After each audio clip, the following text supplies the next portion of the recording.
Assalamualaikum warahmatullahi taala wabarakatuh. A'udzubillahi minasyaitonirrajim. Bismillahirrahmanirrahim. Alhamdulillah rabbil alamin bihi nasta'in wassalatu wassalamu ala asyrafil anbiya wal mursalin sayyidina Muhammad wa ala alihi wa ashabihi ajma'in. Rabbi shrah li sadri wa yassir li amri wa hlul 'uqdatan min lisani yafqahu qawli. Subhanaka la ilma lana illa ma 'allamtana innaka antal alimul hakim wa la haula wa la quwwata illa billahil aliyil azim. Amma ba'd. Yang saya muliakan ashabul fadilah, para asatizah, tuan-tuan dan puan-puan yang dirahmati Allah Ta'ala sekalian. Alhamdulillah, pertamanya kita rafakkan kesyukuran pada Allah Subhanahu Ta'ala pada malam ini. Tuan-tuan, kita dapat bersama-sama sekali lagi dalam siri sembang santai kita dalam merujuk kepada kitab ataupun buku Mukhtasar Ilmu Falak ni, insya-Allah. Setelah pada minggu lepas kita tidak dapat bersama kerana memberi laluan kepada kuliah yang lebih penting, iaitu berkaitan dengan malam nisfu Sya'ban, satu malam yang penuh dengan keberkatan. Dan alhamdulillah pada malam ini kita dapat bersama-sama tuan-tuan pada malam yang ke-21 daripada bulan Sya'ban. Bermakna tuan-tuan dalam berbaki ataupun 9 ataupun 10 hari lagi lah kita akan sama-sama menyambut bulan Ramadan, insya-Allah. Dan sebelum kita mulakan kuliah kita, saya ingin mengucapkan terima kasih kepada barisan urustia daripada bahagian falak dan sumber maklumat Jabatan Mufti Negeri Sembilan yang bertungku lumus dan juga bersedia memberikan ruang untuk pengajian kita pada malam ini. Dan juga ashabul fadilah, para asatizah, tuan-tuan dan puan-puan, cikgu-cikgu yang turut bersama-sama juga dengan kita pada malam ini, insya-Allah. Dan moga-moga perkongsian pada malam ini memberikan manfaat kepada kita dunia dan akhirat. Baik. Seperti biasa tuan-tuan, pengajian kita pada malam ini merujuk kepada buku Mukhtasar Ilmu Falak seperti mana yang tertera di slide di hadapan. Dan insya-Allah tuan-tuan, pada malam ini kita akan memulakan pengajian kita dalam tajuk yang baru ataupun bab yang baru, iaitu berkaitan dengan perbahasan penetapan waktu solat, penetapan waktu solat, insya-Allah. Baik. Tuan-tuan, seperti mana yang telah pun kita bincangkan dalam siri kuliah yang lepas, pengenalan kepada perbahasan ataupun pengenalan kepada ilmu falak telah kita tamatkan. Sekadar yang saya termampu, saya telah membincangkan beberapa tajuk berkaitan dengan sejarah pengenalan ilmu falak itu sendiri, sejarahnya, pendalilannya dan beberapa aspek lah yang insya-Allah saya rasa dapat lagi dikembangkan oleh para asatizah dengan lebih baik sebenarnya. Dan insya-Allah pada malam ini kita masuk dalam medan sebenarlah dalam perbincangan kita berkaitan dengan ilmu falak ini. Dan seperti mana yang telah pun saya sebutkan pada awal daripada kuliah kita hari itu, iaitu perbincangan kita berkaitan dengan Mukhtasar Ilmu Falak ini adalah berkaitan dengan perbahasan falak dalam konteks ilmu fiqh. Jadi sebab itulah perbincangan kita hanya berkait tentang bab ataupun pelaksanaan ibadat-ibadat dalam dan kita kaitkan dengan ilmu falak itu tersebut. Dan pada malam ini kita akan masuk dalam penetapan waktu solat, dan bab yang ketiga nanti kita akan bincang berkaitan dengan kiblat. Bab yang keempat ni kita akan bincang berkaitan dengan takwin dan juga hilal, dan sampai bab kelima kita akan bincangkan berkaitan dengan gerhana, insya-Allah. Baik. Tuan-tuan, kita sambung pada halaman 31. Pada halaman 31 pada malam ini dalam bab yang kedua, penetapan waktu-waktu solat. Penetapan waktu-waktu solat.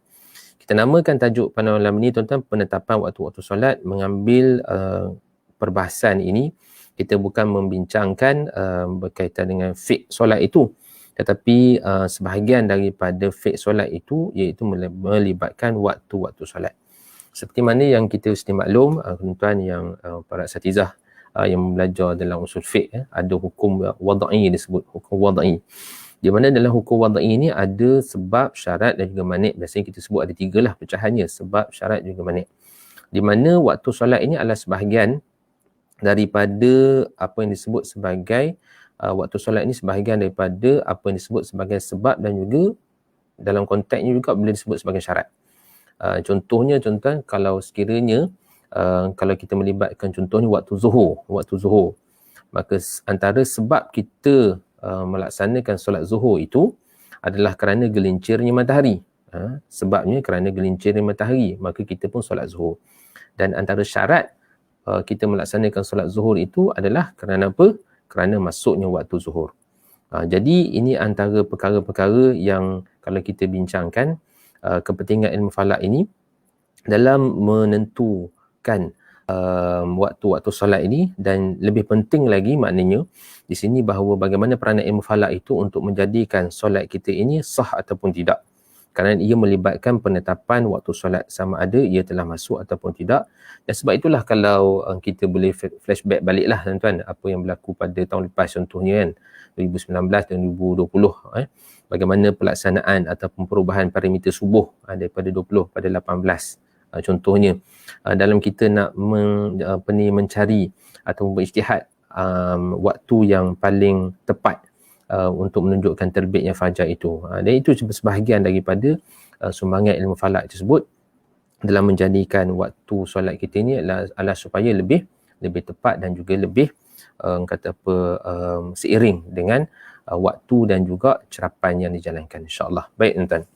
Jadi pada malam ini perbincangan kita mulakan dengan merujuk kepada halaman 31, dan kita mulakan perbincangan kita dengan merujuk kepada ayat Quran ini yang merupakan satu ayat yang menjadi asas kepada pengenalan ataupun menjadi tunjang kepada waktu solat.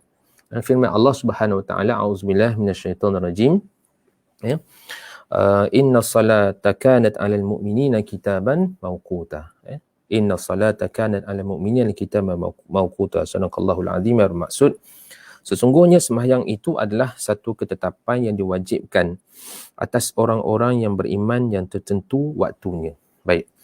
Di dalam ayat ini Allah Subhanahu Wa Taala telah memberikan, surah An-Nisa ayat 103 dalam ayat ini Allah Subhanahu Wa Taala telah memberikan suatu ketetapan bahawa solat, solat di mana solat yang disebut dalam konteks surah An-Nisa ini adalah solat wajib, solat fardu, iaitu lima waktu itu.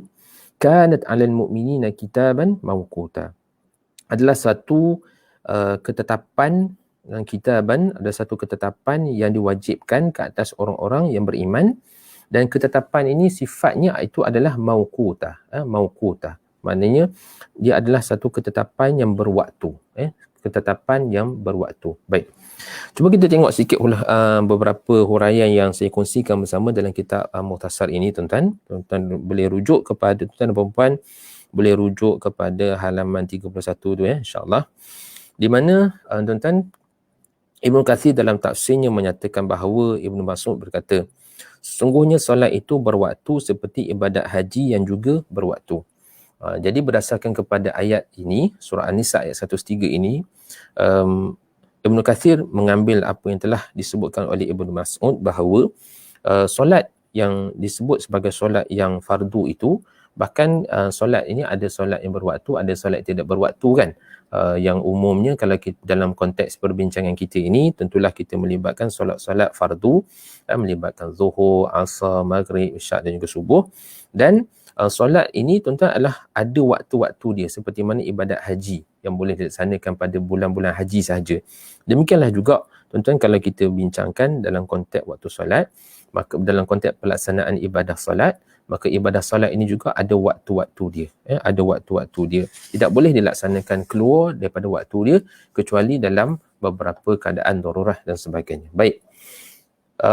Tafsir yang kedua, halaman 32 tuan-tuan, seperti apa yang telah disebutkan oleh Sayyid Hawa dalam Asas fi Tafsir, menyebutkan bahawa solat itu ketetapan yang mempunyai had masa yang dimaklumi atau kewajipan yang berwaktu. Ini juga satu tafsiran yang menarik, kerana bagaimana Sayyid Hawa dalam Asas fi Tafsir menyatakan bagaimana solat adalah suatu solat yang telah diwajibkan itu ada had masa yang telah diberikan. Maknanya ada tempoh masa, daripada pukul sekian sampai pukul sekian. Katalah pukul 1.30 sampai pukul 4.30 waktu zuhur, 4.30 sampai pukul 7.30 waktu asar. Maknanya daripada pelaksanaan ibadat solat itu ada masa dan juga ada had masa. Ada had masa yang ditetapkan. Baik. Imam Az-Zamakhsyari pula berkata, seseorang tidak boleh mendahulukan atau mentakhirkan solat dengan sesuka hati, kecuali dalam keadaan-keadaan yang tertentu seperti mana dalam keadaan musafir yang kita menjamakkan solat tersebut. Maknanya di sini juga ada suatu ketetapan bahawa untuk kita sesuka hati kita nak laksanakan nak sembahyang maghrib dalam waktu isyak, ataupun kita nak sembahyang maghrib dalam waktu zuhur, ataupun kita nak kumpulkan segala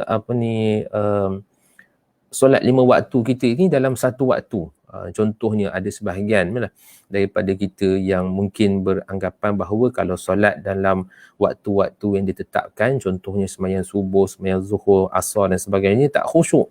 Kata mereka, tak khusyuk oleh kerana waktu subuh tu mengantuk, waktu zuhur tu pun mengantuk dengan sibuk kerja dan sebagainya, balik pada kerja, waktu asar pun letih.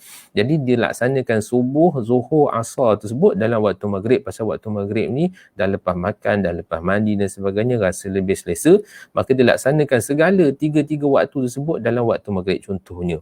Maka kalau sekiranya ini dilaksanakan tanpa ada keuzuran dengan sengaja, maka ia satu perbuatan yang haram dan juga menyebabkan solat itu menjadi tidak sah. Menjadi tidak sah. Maknanya tidak boleh kita nak sesuka hati, nak menukar waktu ataupun nak adjust waktu itu dengan sesuka hati kita. Baik. Tuan-tuan, yang keempat, apa yang disebut oleh Imam Al-Hamdani, bagaimana lafaz kanat. Kalau kita tengok dalam ayat ini, inna salata kanat, nampak macam mungkin tak ada macam fungsi lah kalau kita belajar bahasa Arab ni. Kanat ni maksudnya adalah, adalah. Tetapi kata Imam Al-Hamdani, maksud lafaz kanat itu menunjukkan bahawa mudawamah, satu kesinambungan, di mana lafaz mauqut yang bermakna solat sudah ditentukan waktu-waktunya, maka lafaz kitaban mauquta itu bermaksud kewajipan yang berterusan dan tidak akan berubah. Baik, maknanya kalau kita lihat dalam konteks ayat ni, menarik kalau kita tengok, kerana lafaz kanat itu menunjukkan mudawamah. Mudawamah maknanya saya kalau boleh saya petik juga apa yang Ibn Kathir sebutkan daripada Zaid bin Aslam, menyatakan bahawa dimaksudkan dengan kanat alal mu'minin kitaban mawquta ini ialah maknanya setelah berlalunya satu masa maka akan datangnya satu masa. Maksudnya begini, bila selepas berlalunya waktu zuhur maka datang pula waktu asar. Bila berlalu waktu asar maka datang pula waktu maghrib. Bila berlalu waktu maghrib maka datang pula waktu isyak. Bila berlalunya waktu isyak maka datang pula waktu subuh. Dan bila waktu subuh berlalu dan kemudian ada waktu syuruk, dan selepas daripada itu nanti kita akan bincang kemudian waktu subuh ni dia habis dengan waktu syuruk, dan kemudian selepas itu tidak ada solat yang wajib, kena tunggu sampai matahari gelincir baru dapat waktu yang wajib balik. Tetapi di antara itu ada waktu-waktu yang disebut sebagai waktu-waktu yang sunat untuk dilaksanakan solat. Jadi maksud di sini kanat itu mudawamah, maksud dia ialah solat kita ini boleh kata keseluruhannya kecuali waktu subuh itu bersambung-sambung waktu-waktu dia itu. Dan bila disebut mauqut itu satu ketetapan ataupun waktu itu sudah pun ditentukan. Sudah pun ditentukan. InsyaAllah tuan-tuan kita akan bahaskan selepas ini dalam konteks hadis, dalam konteks hadis. Dan bila disebut kitabah mauquta, itu satu kewajipan yang berterusan, dia tidak akan berubah. Maksudnya secara qat'inya, maknanya waktu solat ini adalah satu ketetapan yang sampai kiamat tidak akan berubah. Maknanya kalau waktu zuhur itu katalah gelincir matahari, maka hatta yaumil qiyamah, sampailah kiamat lah tuan-tuan, perbahasan berkaitan dengan waktu zuhur ni mesti merujuk kepada gelincir matahari. Kalau sekiranya kita nak bincang tentang bila masuk waktu maghrib, ketika ghurubus syams, itu terbenam matahari, maka ketika itu sampai kiamat lah. Ini ketetapan bersifat qat'iyah yang telah pun disebutkan dalam Quran dan juga yang lebih detail dalam hadis Nabi SAW. Baik, okey. Jadi itu tafsiran kepada ayat yang kita bincangkan pada malam ini, iaitu surah An-Nisa ayat 103. Baik. Cuma tuan-tuan, saya ingin kongsikan sedikit gambaran tentang gambar ini. Ini apa pula ni? Okey. Ini tuan-tuan sedikit kalau tuan-tuan lihat halaman 33 tu, apa sebenarnya yang saya cuba nak kongsikan dalam halaman 33 tu, tapi dalam slide ini bukan gambar yang samalah tetapi lebih kurang lah. Maksudnya ialah kalau tuan-tuan boleh rujuk halaman 33 tu, pusingan bumi menyebabkan kita akan melihat matahari bergerak di timur dan terbit daripada timur dan terbenam di barat. Maka setelah matahari terbenam di ufuk barat kita, ia akan terbenam pula di lokasi di sebelah barat. Ini menyebabkan akan ada yang melaksanakan solat maghrib pada setiap masa di bumi. Maksudnya beginilah tuan-tuan ya. Kalau kita lihat dalam konteks kita, cuba tuan-tuan lihat dalam slide ini, tuan-tuan lihat dengan slide ini, kita akan dapati bahawa bagaimana bumi ini setiap masa maknanya akan ada orang melaksanakan ibadah solat. Ketika mana tengah hari, maka orang solat zuhur. Kemudian bila matahari dah jatuh sikit, akan ada orang solat asar. Ketika matahari terbenam, akan ada waktu orang solat maghrib. Ketika mana malam, akan ada solat isyak. Dan kemudian esoknya itu, ketika mana fajar telah terbit, maka ketika itu akan keluar pula, akan dilaksanakan solat subuh. Jadi kita dapat lihat di sini, oleh kerana pusingan bumi ini berpusing, bumi ini berputar, maka ketika itu siang dan juga malam juga bergerak. Siang dan malam juga bergerak dalam konteks kita, kedua bumi ini bergerak daripada timur ke barat lah. Jadi maknanya setiap masa waktu subuh ataupun waktu maghrib, waktu zuhur itu akan berganjak daripada timur ke barat. Maka satu perkara yang menakjubkan ialah bagaimana di bumi ini akan sentiasa ada orang yang melaksanakan ibadah solat. Paling kurang pun akan ada orang melaksanakan 5 waktu ini. Tak masuk lagi solat sunat.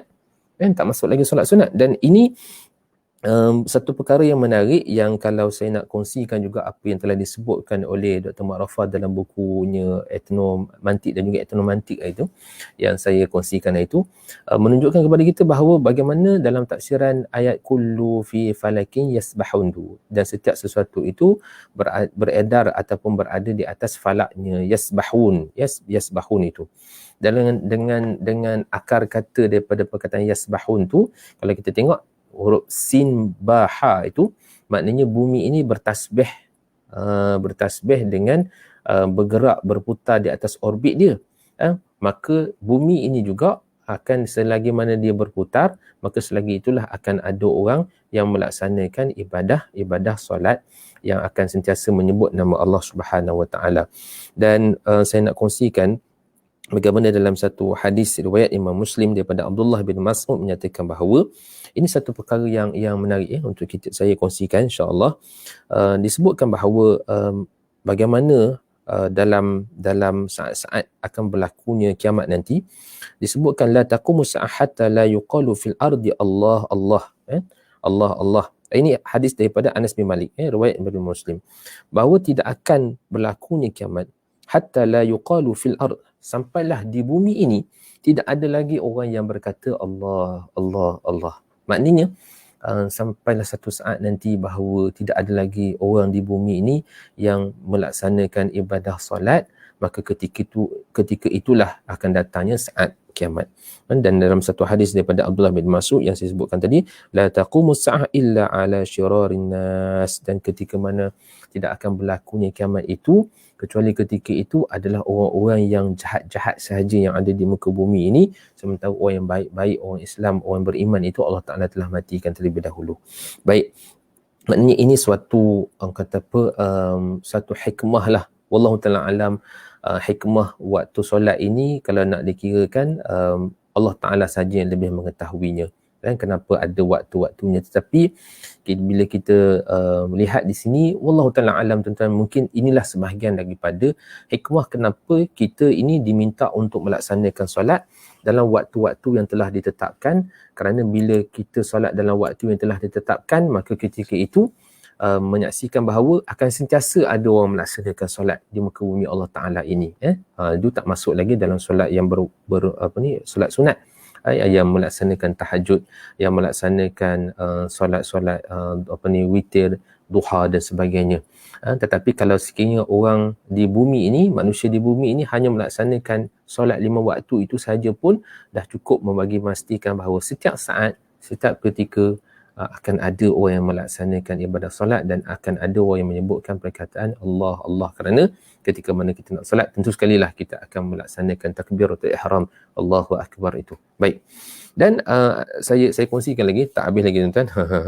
Tak habis lagi, iaitu dalam kitab Syekh Daud Petani sebut dalam kitab Furu'ul Masail. Ini nak masalah fiqh tetapi menarik kerana dia melibatkan pusingan bumi, melibatkan pusingan bumi. Ini kata jika seorang itu sudah solat maghrib, ini kitab Furu'ul Masail. Saya kira Ustaz biasa dalam kitab dengan kitab Syekh Daud Petani, kitab Furu'ul Masail ini disebut bahawa jika seorang itu telah solat maghrib, kemudian musafir ia ke suatu negeri dan didapati tempat itu baru ghurub matahari, maka wajib dilaksanakan solat maghrib itu sekali lagi. Masya-Allah. Ini tuan boleh rujuk dalam kitab Furu'ul Masail. Maknanya ini menunjukkan kepada kita bagaimana seorang itu telah dilaksanakan sembahyang maghrib. Dan kemudian dia naik kapal terbang dan sampai satu tempat yang biasanya kalau logiknya daripada timur ke barat lah, daripada timur ke barat, maka dia landing dan terbang dia terbang dan kemudian landing di satu tempat yang ketika itu katalah baru saja waktu maghrib, baru saja masuk waktu maghrib, maka ketika itu kata Syekh Daud Petani wajiblah dia melaksanakan solat maghrib, walaupun tadi sebelum dia naik kapal terbang tadi dia dah solat maghrib. Tapi ini tuan-tuan bukan saya nak bincang tentang masalah fiqh, tetapi apa yang saya nak kongsikan sini bagaimana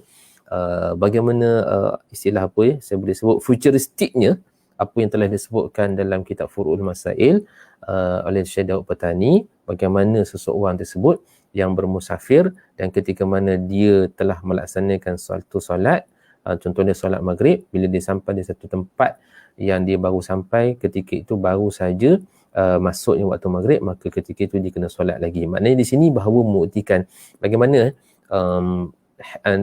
daripada apa yang Syekh Daud Petani sebutkan ini, falsafahnya lah ataupun di sebaliknya itu nak menunjukkan bagaimana bumi ataupun di satu tempat itu sentiasa akan ada orang melaksanakan ibadah solat itu, insya-Allah. Baik tuan-tuan Okey.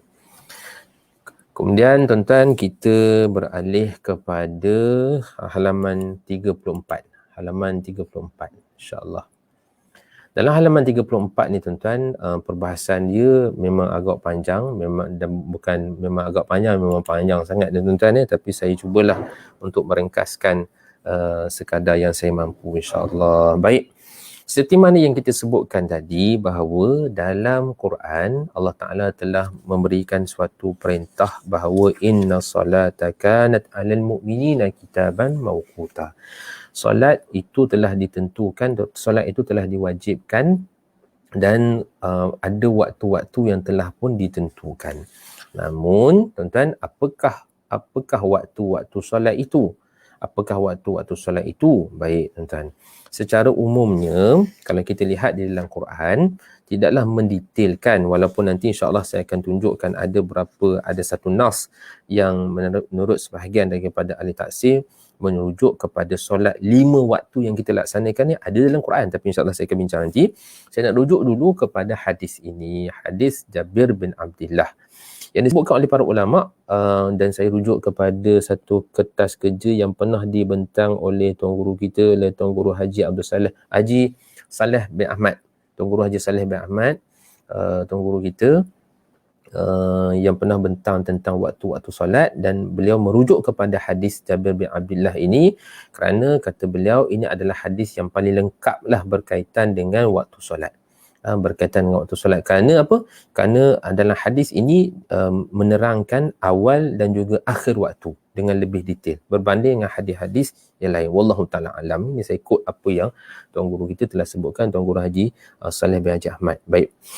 Dalam hadis ini tuan-tuan, hadis Jabir bin Abdullah riwayat daripada Imam Ahmad disebutkan dalam musnad beliau, menyebutkan bagaimana Nabi SAW telah diziarahi oleh Jibril alaihissalam. Latar belakang hadis ini tuan-tuan, dia berlaku selepas daripada peristiwa Isra' wal Mi'raj.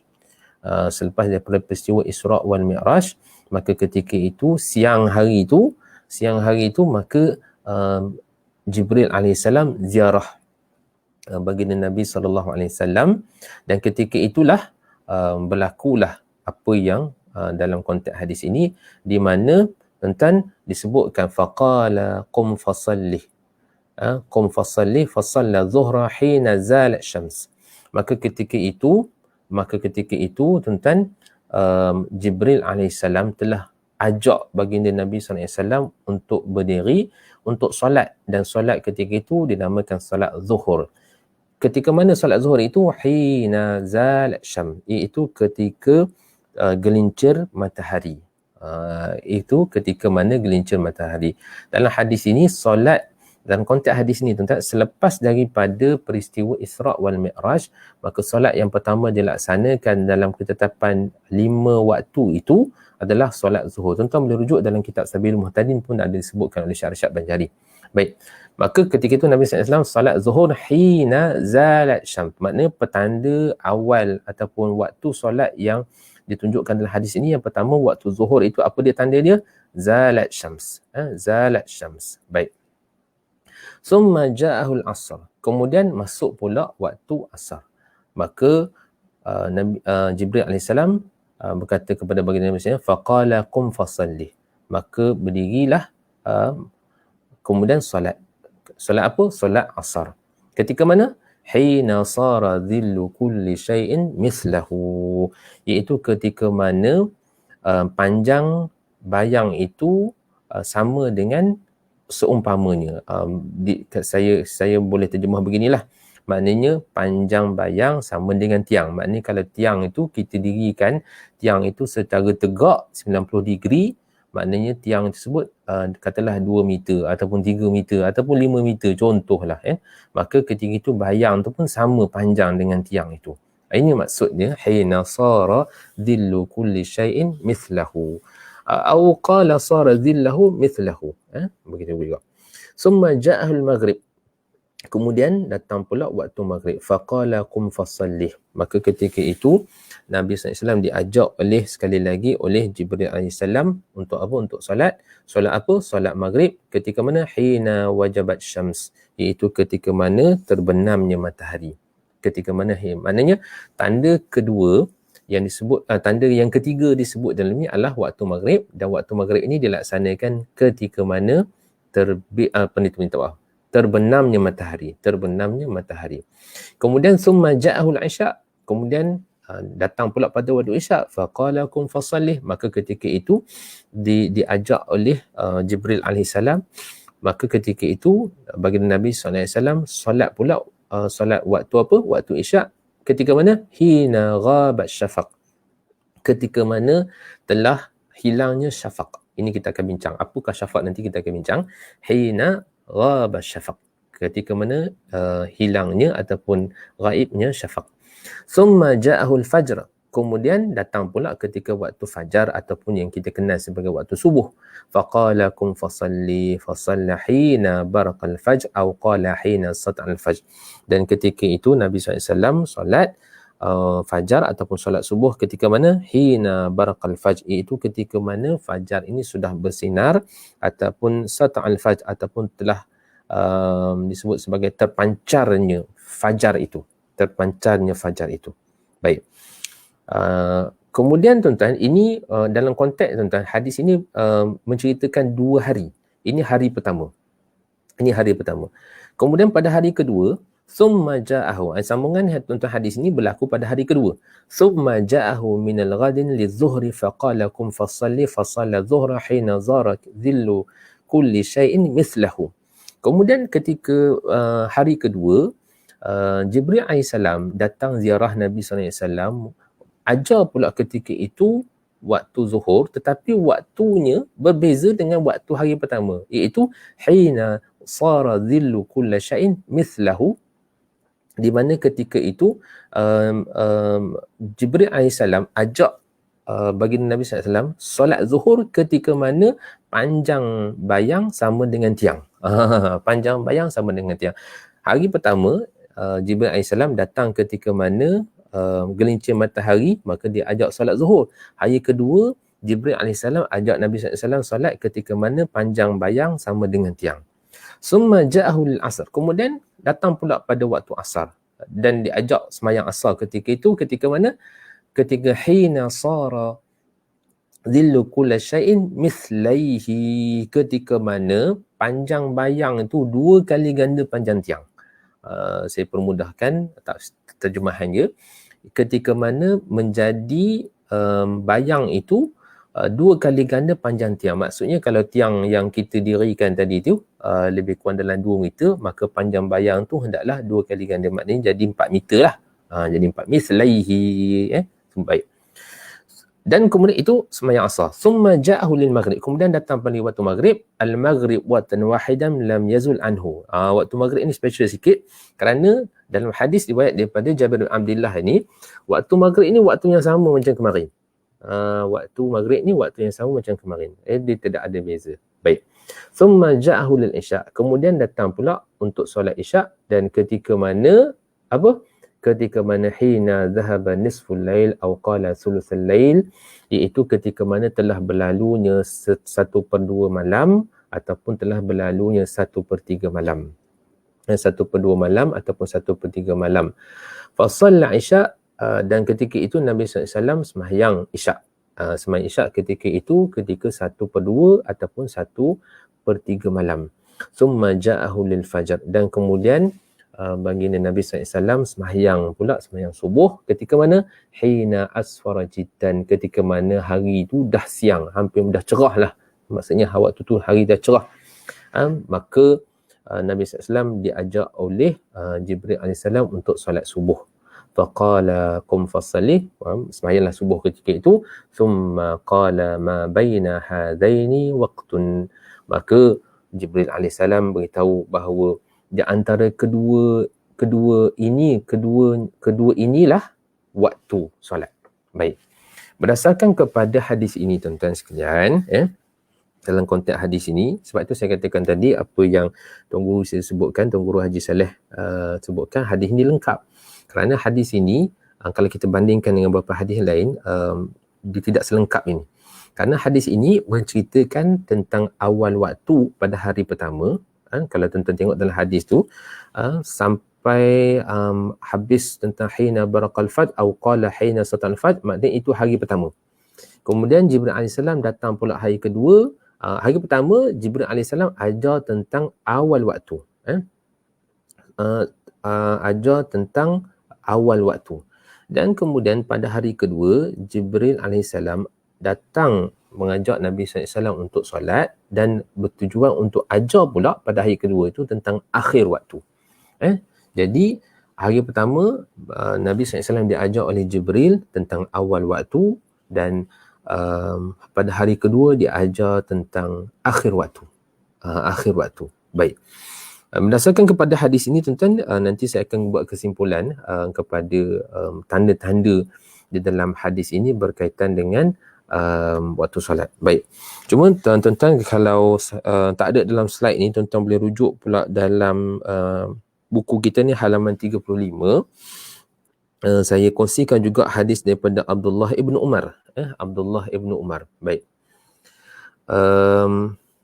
Kalau sekiranya dalam hadis daripada Abdullah ibn Umar, saya bacakan dulu hadis daripada Abdullah ibn Umar ni, di mana baginda Nabi SAW disebutkan bahawa waktu zuhri idza zalat syamsu wa kana dhillu rajulin katulihi ma lam yahdul asru, wa waqtul asri ma lam tasfaru syamsu, wa waqtu salatil maghrib ma lam yaghib syafaq, wa waqtu salatil isya ila nisfil lail awsat, wa waqtu salatil subhi min tulu'il fajri ma lam tatlu' syamsu fa idza tala'at syamsu fa amsik an salati fa innaha tatlu'u baina qarnaini syaitan.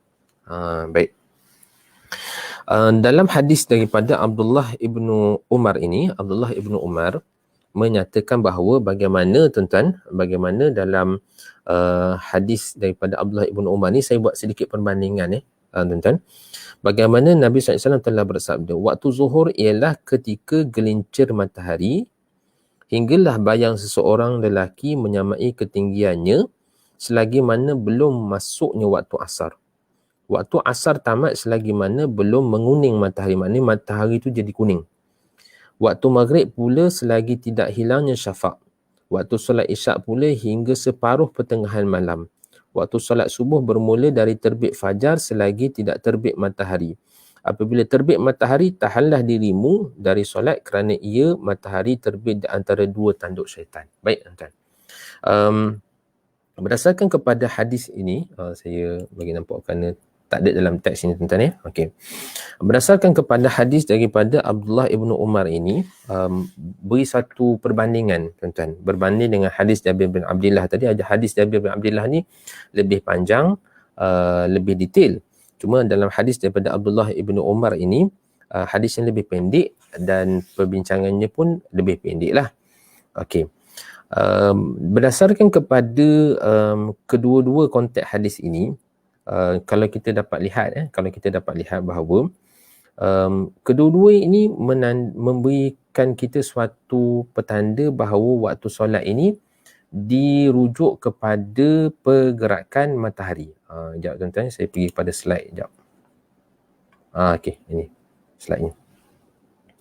Maknanya kalau kita lihat di sini, perbahasan waktu solat ini sebenarnya merujuk kepada pergerakan matahari. Kalau kita lihat bagaimana berdasarkan kepada surat 36 tuan-tuan, kat bawah tu ada huraian sikit, berdasarkan hadis daripada Jibril AS telah mengajar Rasulullah SAW mengenai permulaan dan akhir waktu solat. Yang mana hadis ini menunjukkan Rasulullah SAW telah dikunjungi 2 kali, macam yang kita sebutkan tadi kan. 2 kali bagi solat-solat yang lain, waktu-waktu solat lain ada waktu yang berbeza kecuali pada waktu maghrib, waktu wahidan disebut tadi. Dan kita lihat di sini bahawa pergerakan matahari di langit tempatan, meridian tempatan pula adalah berbeza berbanding satu lokasi dengan lokasi lain. Namun perbezaan ini bergantung kepada kedudukan lokasi tersebut sama ada jauh atau berdekatan. Okey, ini insya-Allah saya akan huraikan kemudian. Cuma tuan-tuan, kalau tuan-tuan boleh lihat dalam jadual dan juga dalam slide yang saya nak kongsikan bersama-sama ni, mana kalau kita dapat lihat bahawa solat kita ini berdasarkan kepada pergerakan ataupun berdasarkan kepada pergerakan matahari, di mana pergerakan matahari harian itu daripada dalam hadis ini kan, kalau kita tengok dalam dan juga dalam jadual itu, waktu gelincir matahari, ada unsur bayangnya, ada terbenam matahari kan. Tuan-tuan tengok dalam muka surat 37 tu, terbenamnya matahari, hilang syafaq, setengah ataupun 1/3 malam, terbit fajar, hari terang. Ini semuanya adalah membayangkan kepada kita bahawa waktu solat ini ditandakan dengan pergerakan matahari harian. Dan daripada pergerakan matahari harian inilah kemudian kita terjemahkan dalam bentuk waktu yang kita beri nilai dalam bentuk jam. Maka contohnya tuan-tuan, kita lihat bilakah waktu gelincir matahari pada hari ini.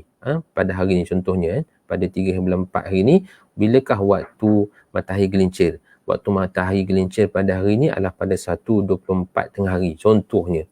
1.24 tengah hari. Esok macam mana? Esok mungkin akan tambah lewat sikit, mungkin akan awal sikit. Jadi itulah yang berlaku tuan-tuan. Kalau kita lihat dalam hadis ini, bagaimana falsafah yang telah diberikan daripada dalam hadis ini menunjukkan kepada kita bahawa waktu-waktu solat itu ditandakan dengan pergerakan matahari harian. Pergerakan matahari harian. Dan saya pergi pula pada ini. Okey. Di sini tuan-tuan akan dapat lihat, saya cuba kongsikan berdasarkan kepada dua hadis tadi. Ada persamaan dan ada perbezaan. Sedikit perbezaan. Yang ini insya-Allah kita akan bincang dalam masalah fiqh, nanti kita akan bincang dan kita terjemahkan dalam konteks yang falak ya. Baik, katalah minta maaf tuan-tuan, hadis tadi tu bukan hadis Abdullah bin Abbas Abdullah bin Umar, minta maaf, slide yang ada kesilapan, nanti saya akan betulkan, minta maaf tuan-tuan dalam buku kita dah betul. Dalam slide ini silap minta maaf. Baik, kalau kita lihat tuan-tuan, waktu zuhur dalam hadis Jabir bin Abdullah, waktu awal dah masuk waktu itu merujuk kepada gelincir matahari dan disama dengan hadis Abdullah ibnu Umar. Dan tamatnya waktu solat zuhur itu ketika bayang sama dengan panjang bayang sama dengan panjang tiang. Dan dalam konteks hadis Abdullah ibnu Umar tadi tak sebutkan tentang ini, tetapi dia menyebutkan tentang masuknya waktu asar itu adalah sama, iaitu panjang bayang sama dengan panjang tiang. Cuma dalam konteks tamatnya waktu asar ada sedikit perbezaan, iaitu dalam hadis Jabir bin Abdullah menyebutkan bayang itu 2 kali panjang, 2 kali ganda panjang tiang. Kalau tuan-tuan boleh cross check balik dalam hadis yang kita bincangkan tadi, hadis Jabir bin Abdullah menyebutkan bayang itu 2 kali ganda panjang tiang. Tetapi dalam hadis Abdullah ibnu Umar menyatakan bahawa matahari itu dah jadi kuning. Maka ketika itulah disebut sebagai tamatnya waktu asar. Okey, nanti kita akan bincang balik. Okey, cuma saya nak kongsikan tentang bagaimana dalam kedua-dua hadis ini menyentuh tentang tanda-tanda masuknya dan juga tamatnya waktu solat. Maghrib terbenamnya matahari sama dalam hadis Jabir bin Abdullah, terbenam matahari dua-dua hari sama. Tetapi dalam hadis Abdullah bin Abbas tidak menyebutkan tentang terbenam matahari itu, tetapi menyebut tentang ghaba syafaq, iaitu hilangnya syafaq. Dan kemudian solat isyak, dalam hadis Ibn Abdullah sebut tentang hilang syafaq dan sampailah 1/2 ataupun 1/3 malam. Tapi dalam hadis yang disebutkan oleh Abdullah bin Umar menyebutkan tentang tamatnya waktu isyak itu adalah 1/2 malam. Dan begitu juga waktu subuh disebut sebagai terbitnya ataupun terpancarnya fajar itu. Cuma dalam hadis Abdullah bin Umar disebut tatlu'ul fajr, iaitu terbitnya fajar. Dan dalam hadis Jabir bin Abdullah, tamat waktu subuh ini ketika mana apa yang disebut dalam hadis tu sirahnya iaitu hina asfara jiddan, ketika mana hari itu dah siang. Dan dalam hadis daripada Abdullah ibnu Umar ini menyebutkan bagaimana ketika mana tatlu'us syams, ketika mana terbitnya matahari. Baik. Jadi berdasarkan kepada konteks hadis inilah tuan-tuan, saya buat satu kesimpulan lah bagaimana kalau tuan-tuan dapat lihat, dan juga dalam halaman 37 buku kita ni tuan-tuan boleh salin lah kalau sekiranya dalam slide ini, kalau tuan-tuan nak buat satu perbandingan, iaitu kita dapat lihat bahawa tanda-tanda waktu solat ini sebenarnya yang dilaksanakan pada hari berdasarkan kepada beberapa hadis lah sebenarnya. Koleksi hadis melibatkan waktu solat ini banyak. Maka para ulama telah mengumpulkan tanda-tanda ataupun hadis-hadis yang membicarakan tentang waktu-waktu solat ini dan membuat satu kesimpulan, dan akhirnya jadilah waktu solat yang kita laksanakan pada hari ini. Okey. Ala kulli hal, yang menariknya tuan-tuan adalah kalau tuan-tuan dapat lihat di sini, apa dia? Yang macam yang saya sebutkan tadi, bahawa waktu solat kita ini berdasarkan kepada pergerakan matahari. Sama ada kalau tuan-tuan lihat di sini, gelincir matahari, bayang, panjang bayang sama dengan tiang. Itu juga berkaitan dengan kedudukan matahari. Kalau tak ada matahari, macam mana nak ada bayang? Okey. Dan hatta ketika mana yang lebih jelas tuan-tuan, contohnya waktu asar tu, dalam hadis Abdullah bin Umar disebut matahari tu jadi kuning.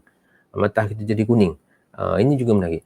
Maknanya perubahan cahaya matahari itu dah jadi kuning.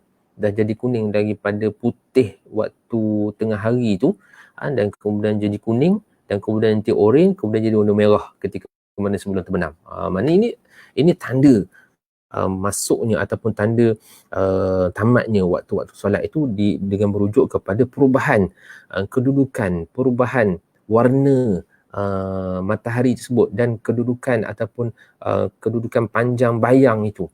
Dan kemudian waktu maghrib merujuk kepada terbenam matahari, ataupun disebut ketika mana matahari itu terbenam, maka akan ada apa yang disebut sebagai syafaq, iaitu mega merah di langit.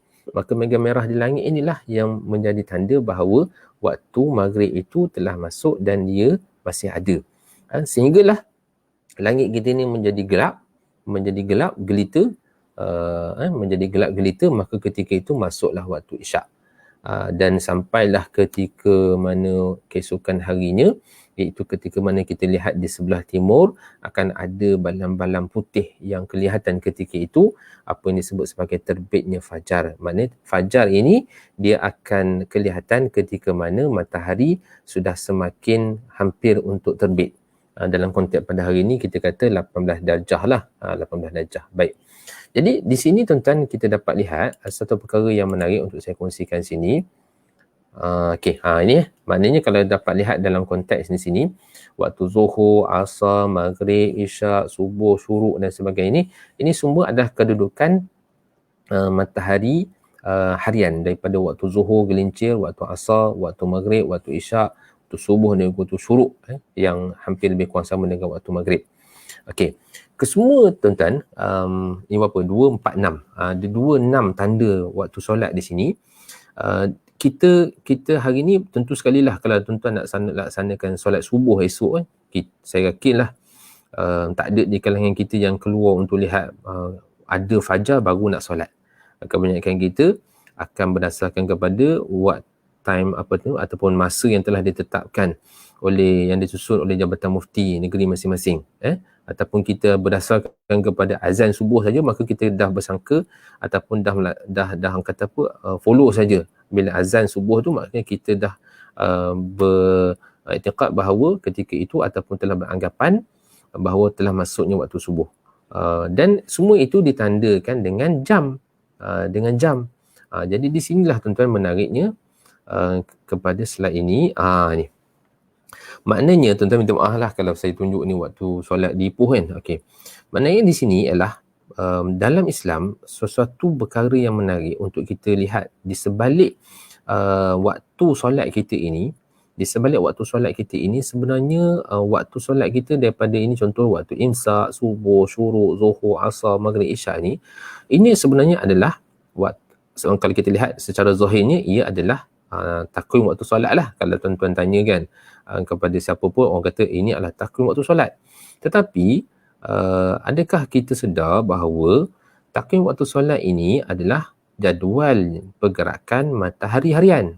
Maknanya kalau kita lihat subuh, waktu ketika mana matahari berada 18 darjah di bawah ufuk. Syuruk 90 darjah 50 minit, ketika itu nak terbit dah. Zuhur maknanya dia dah gelincir daripada langit timur ke langit barat. Asar 45 darjah di langit, ataupun 1/4 daripada hari siang telah berlalu. Maghrib sama juga, matahari telah pun terbenam 90 darjah 50 minit. Isyak sama juga 18 darjah. Jadi kita dapat lihat di sini secara falsafahnya, banyak orang cakap falsafah hari ni kan, tak tahulah betul ke tidak. Tetapi ala kulli hal kita dapat lihat bahawa antara dengan kita mengetahui tuan-tuan, dengan belajar ilmu falak ni, maknanya dengan mempelajari ilmu falak ni, maknanya kita dapat faham bahawa hikmah Allah Ta'ala menyuruh kita solat dalam waktu-waktu yang telah ditentukan waktu-waktu ini menyebabkan umat Islam perlu mempelajari satu ilmu tentang pergerakan matahari. Dan saya teringat apa yang telah disebutkan oleh David King dalam buku dia, saya lupa tentang tajuk itu dalam bahasa Inggeris lah. Disebutkan bahawa ini menunjukkan antara salah satu daripada kenapa umat Islam satu ketika dulu sangat teruja untuk menguasai ilmu falak. Antaranya seperti mana kita sebutkan dalam kuliah lepas, antaranya adalah kerana tujuan agama, iaitu penentuan waktu solat. Di samping arah kiblat, puasa dan sebagainya, antara salah satu kenapa umat Islam sangat-sangat meminati ataupun mendalami ilmu falak adalah kerana nak menentukan waktu solat. Masya Allah, Masya Allah. Maknanya dalam suruhan pelaksanaan ibadah solat itu rupanya ada suatu perkara yang juga besar, iaitu untuk menjadikan umat Islam ini satu umat yang berilmu, satu umat yang mempelajari ilmu yang sebelum itu mungkin dianggap sebagai satu ilmu yang tidak penting, tetapi nak melaksanakan solat itu kita perlulah tahu tentang pergerakan matahari harian. Maka ketika itu kita belajar, kita buat cerapan, menyediakan jadual-jadual pergerakan matahari harian. Dalam konteks hari ini kita ada ephemeris, kita ada almanak, pergerakan matahari dan sebagainya. Untuk apa? Untuk mengira waktu solat. Maka di sinilah tuan-tuan, di sebalik mungkin salah satulah daripada hikmah daripada mungkin ribuan hikmah yang Allah Ta'ala berikan kepada kita dalam ibadat solat ini, antaranya adalah untuk kita belajar tentang pergerakan matahari harian yang kemudian memberikan manfaat kepada kita dalam konteks yang lain pula. Okey, baik. Jadi tuan-tuan, itu yang saya nak tunjukkan. Okey, ada juga dalam buku kita ni pada halaman 38, ada halaman 38 itu. Saya kongsikan juga, tapi dalam slide yang tadilah agak berbeza sikit dia punya slide itu. Okey, baik, insya-Allah. Baik tuan-tuan, kita pergi pada slide dan juga kepada halaman 39 halaman 39. Cuba saya nak baca sikit sebelum kita masuk dalam sejarah ringkas solat ini. Ini sejarah ringkas solat saja tuan-tuan, bukan kita nak bincang secara panjang lebar, ringkas saja. Maknanya jadual dan rajah tersebut menunjukkan bahawa waktu-waktu solat sebenarnya menunjukkan kedudukan matahari. Dua waktu ketika matahari berada di atas ufuk, iaitu zuhur dan asar, dan 3 waktu ketika matahari berada di bawah ufuk, iaitu maghrib, isyak dan subuh. Nah, muka surat 39 yang atas sekali tuan-tuan, paragraf yang atas sekali. Dan lihatlah bagaimana Islam mengajak umatnya untuk memerhatikan perjalanan matahari yang diterjemahkan dalam waktu-waktu solat. InsyaAllah. Jadi tuan-tuan, cikgu-cikgu sekalian, bolehlah lepas ni berkongsi bahawa dalam pelajaran pendidikan Islam contohnya, ataupun dalam pelajaran sains, kita sebutkan di sini bahawa di sebalik waktu solat yang kita laksanakan, kita belajar itu, dan juga di sebalik kalau kita belajar sains, mana kita belajar tentang pergerakan matahari harian itu, semuanya saling melengkapi. Maknanya ilmu sains itu ataupun ilmu falak yang kita belajar ini adalah untuk melengkapkan ataupun untuk kita menyusun waktu solat. Dan bila pelaksanaan waktu solat tersebut memerlukan juga kita meneliti tentang pergerakan matahari. Jadi ini menunjukkan kepada kita bahawa bagaimana kesyumulan Islam tersebut tanpa menidakkan suatu ilmu, tetapi mengambil semua al-hikmah dhalatul mu'min. Wisdom itu ataupun hikmah itu adalah barang kehilangan bagi orang Islam. Alhamdulillah, terima kasih tuan-tuan. Ini sahabat kita Ustaz Rosmaini ni kongsi antara buku yang saya sebutkan tadilah, daripada David King ni, Astronomy Alignment in Medieval Islamic Religious Architecture. Dia ada saya ingat ada 3 jilid tentang buku itu. 3 jilid bukunya, saya pun tak ingat. Mungkin ini antara salah satu bukunya lah tuan-tuan yang disebutkan. Baik. Tuan-tuan, dalam masa yang berbaki ini, saya cuba nak kongsikan pula tentang sejarah ringkas solat. Okey, ini sebagai salah satu daripada selingan sajalah sebelum kita masuk dalam perbahasan waktu solat ini. Okey. Saya bahagikan sejarah ringkas solat ini kepada 2 fasa, iaitu fasa pertama sebelum peristiwa Isra' dan Mi'raj, dan yang kedua selepas daripada peristiwa Isra' dan Mi'raj. Baik. Tentang rujuk pada halaman 39 Baik. Nabi SAW dan para sahabat telah mula bersolat sebelum peristiwa Isra' Mi'raj ketika mana di Mekah. Berpandukan kepada sebuah hadis yang menceritakan Nabi SAW telah bersolat dengan Sayyidina Ali radhiyallahu anhu atau karamallahu wajah di lereng-lereng bukit ketika mana di kota Mekah. Berdasarkan kepada sirah Ibn Hisham menyatakan bahawa Nabi SAW solat bersama Sayyidina Ali ketika mana Sayyidina Ali telah pun memeluk agama Islam. Maka ketika itu Nabi SAW ajak Sayyidina Ali untuk sembahyang ketika itu. Baik. Ada sebahagian ulama menyatakan dengan mendirikan qiyamul lail. Jadi ini sebahagian apa yang saya kongsikan, apa yang disebutkan oleh para ulama, bagaimana sebelum daripada penetapan solat 5 waktu ketika itu, ada para ulama menyatakan bahawa Nabi SAW dan juga umat Islam ketika itu solat, tetapi solatnya itu adalah solat yang berbeza-beza. Mengikut pandangan para ulama, ada yang mengatakan bahawa solat yang didirikan ketika itu bukan solat 5 waktu seperti mana kita dirikan pada hari ini, itu solat qiyamul lail. Berdasarkan kepada apa yang telah dihuraikan oleh Imam Syafi'i berdasarkan kepada hadis ataupun daripada ayat Quran surah Al-Muzammil ini. Surah Al-Muzammil ayat 1 hingga 3. A'udzubillahi minasyaitonir rajim. Ya ayyuhal muzammil qumil laila illa qalila nisfahu aw inqus minhu qalila. Wahai orang yang berselimut, bangunlah sembahyang tahajud pada waktu malam, selain dari sedikit masa, illa qalila, sedikit je masa, iaitu separuh dari waktu malam atau kurangkan sedikit dari separuh itu, minhu qalila. Maknanya kalau kita lihat tuan-tuan, kita sendiri maklum bahawa surah Muzammil ini adalah surah dalam konteks Makiyah, dan ia diturunkan, surah yang mulia ini telah diturunkan pada awal-awal pelantikan bagi Nabi SAW menjadi Nabi dan juga Rasul.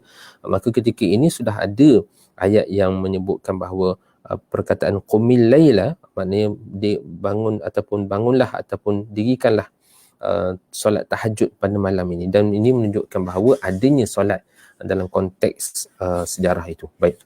Kemudian tuan-tuan, setengahnya menyatakan solat disyariatkan dengan jumlah rakaat yang tidak tetap.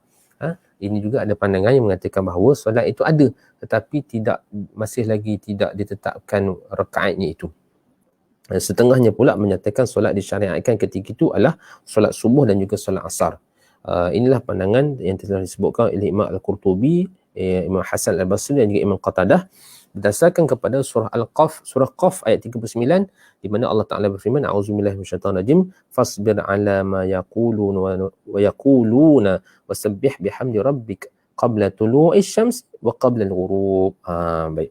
Mana di sini tuan-tuan, Allah Ta'ala berfirman, oleh itu bersabarlah wahai Muhammad akan apa yang dikatakan oleh mereka yang menentangmu, dan bertasbihlah sambil memuji Tuhanmu bila qabla tulu'is syamsi, itu sebelum terbitnya matahari, wa qabla al-ghurub, dan sebelum terbenam matahari. Maknanya kalau kita lihat di sini merujuk kepada sebelum terbitnya matahari itu solat subuh, dan sebelum matahari terbenam adalah solat asar. Jadi sebahagian para ulama katakan ini antara dua solat yang telah pun dilaksanakan oleh baginda Nabi dan juga umat Islam ketika itu. Baik, dan kalau tuan-tuan boleh rujuk dalam buku yang saya nyatakan dalam buku Mukhtasar ni, yang saya rujuk adalah buku yang sangat bagus untuk kita baca tentang sejarah solat ini dan juga hal ehwal berkaitan dengan fiqh solat ini. Antaranya adalah disebutkan oleh Dr. Anisah dalam buku Konsep dan Pengamalan Solat. Berdasarkan nas-nas di atas, Nabi SAW telah mula melakukan 3 waktu solat, iaitu subuh, asar dan juga qiyamul lail. Ya, ini dibuat kesimpulan oleh pengarang buku Konsep dan Pengamalan Solat. Dan kesemua solat ini hanya mempunyai 2 rakaat, dan menurut Imam Syafi'i, solat malam telah difardukan sebelum peristiwa Isra' wal Mi'raj, manakala solat subuh dan asar hanya disunatkan sahaja. Baik, ini sebahagian daripada pandangan para ulama dalam membicarakan tentang konteks solat sebelum peristiwa Isra' dan Mi'raj. Baik, fasa kedua. Selepas peristiwa Isra' Mi'raj. Selepas daripada peristiwa Isra' Mi'raj, barulah solat ini diwajibkan, seperti mana kita sedia maklum, baginda Nabi SAW telah menerima wahyu menghadap sendiri Allah Subhanahu Wa Taala dalam peristiwa Mi'raj itu. Nabi SAW telah diberikan suatu perintah wahyu oleh Allah Ta'ala dalam peristiwa yang telah pun kita bincangkan, tuan-tuan bincangkan dalam konteks Isra' wal Mi'raj dalam kuliah-kuliah sebelum ini. Bagaimana Nabi SAW akhirnya membawa wahyu dan disampaikan kepada umatnya, iaitu solat 5 waktu. Dan apa yang ada dalam, saya rujuk juga dalam kitab Syarh Banjari dan kitab Sabilul Muhtadi menaqalkan dari kitab Majmu', walaupun baginda menerima perintah solat pada malam Isra' wal Mi'raj, namun solat yang mula dilaksanakan oleh Nabi SAW ialah solat zuhur dan bukan solat subuh. Ini yang kita bincangkan tadi, tuan-tuan ya. Kita bincangkan tadi tentang perbahasan berkaitan dengan hadis Jabir bin Abdillah tadi. Kenapa hadis ini dimulakan dengan solat zuhur? Maknanya ini menunjukkan bahawa solat pertama dilaksanakan oleh Nabi SAW selepas daripada peristiwa Isra' Mi'raj itu adalah merujuk kepada solat zuhur. Ini kerana perintah solat diterima baginda ketika menghadap Allah Subhanahu Wa Taala adalah umum. Perintah yang diterima oleh Allah daripada Allah Ta'ala untuk solat itu adalah umum tanpa ditentukan waktu-waktunya. Waktu-waktunya itu bila? Waktu-waktunya itu diajar oleh Jibril AS selepas daripada peristiwa Isra' Mi'raj itu. Dan kata Syarh Banjari, maka setiap kewajipan itu tertakluk pada tahu akan kaifiatnya. Maknanya kalau sekiranya pelaksanaan sesuatu ibadat itu, kena tahulah kaifiatnya itu, apa kaifiatnya, barulah pelaksanaan ibadat itu dapat dilaksanakan. Jadi baginda tidak memulakan solat pada waktu subuh kerana baginda belum diajarkan kaifiatnya, itu tata cara solat, kecuali setelah turunnya Jibril AS memberitahu tentang waktu solat yang 5 itu, apakah waktu dia, apa awal waktunya, apa akhir waktunya. Dan disebutkan dalam kitab Sabilul Muhtadi, tuan, hikmah dimulakan solat dengan waktu zuhur sebagai isyarat bahawa agama ini akan zahir, maknanya zahara, akan jelas, seperti jelasnya waktu zuhur itu berbanding dengan waktu-waktu yang lain. Dan nanti insya-Allah saya akan kongsikan juga apa hikmahnya dalam hadis Jabir bin Abdillah tadi menceritakan tentang waktu zuhur dulu. Baik, sikit lagi tuan-tuan ya.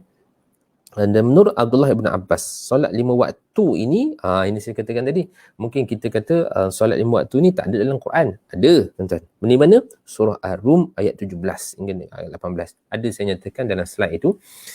Firman Allah Ta'ala, a'udzubillahi minasyaitanir rajim, fasubhanallahi hina tumsuna wa hina tusbihun wa lahul hamdu fis samawati wal ard wa 'ashiyyan wa hina tuzhirun. Baik. Dalam ayat ini, dalam surah Ar-Rum ayat 17 hingga ayat 18 ini, Allah Ta'ala berfirman, bertasbihlah kepada Allah semasa kamu berada, hina tumsuna wa hina tusbihun. Tumsun, iaitu ketika malam. Malam ini ada solat yang kita laksanakan pada waktu malam. Apa dia? Waktu maghrib dan juga waktu isyak. Tumsun. Wa hina tusbihun, ketika, dan juga ketika mana waktu subuh, iaitu solat subuh. Maknanya dalam ayat 17 ini ada 3 waktu, iaitu waktu solat dilaksanakan pada waktu malam, iaitu waktu maghrib dan juga waktu isyak, dan juga waktu subuh. Ayat yang ke-18, walahul hamdu fis samawati wal ard wa 'ashiyyan wa hina tudhirun. Dan serta pujilah Allah yang berhak menerima segala puji dari segala makhluknya di langit dan di bumi, dan juga bertasbihlah kepadanya di mana? Waktu apa? Waktu wa 'ashiyya, iaitu pada waktu petang, iaitu solat yang kita laksanakan pada waktu petang. Solat apa? Iaitu solat asar. Wa hina tudhiru, dan semasa kamu berada pada waktu zuhur. Baik, tuan. Maknanya ini antara dalil lah yang menunjukkan kepada kita bahawa adanya pelaksanaan ataupun arahan 5 waktu itu yang disebutkan dalam hadis ini. Pandangan yang telah dikemukakan oleh Abdullah ibn Abbas, Abdullah ibn Abbas. Baik, tuan.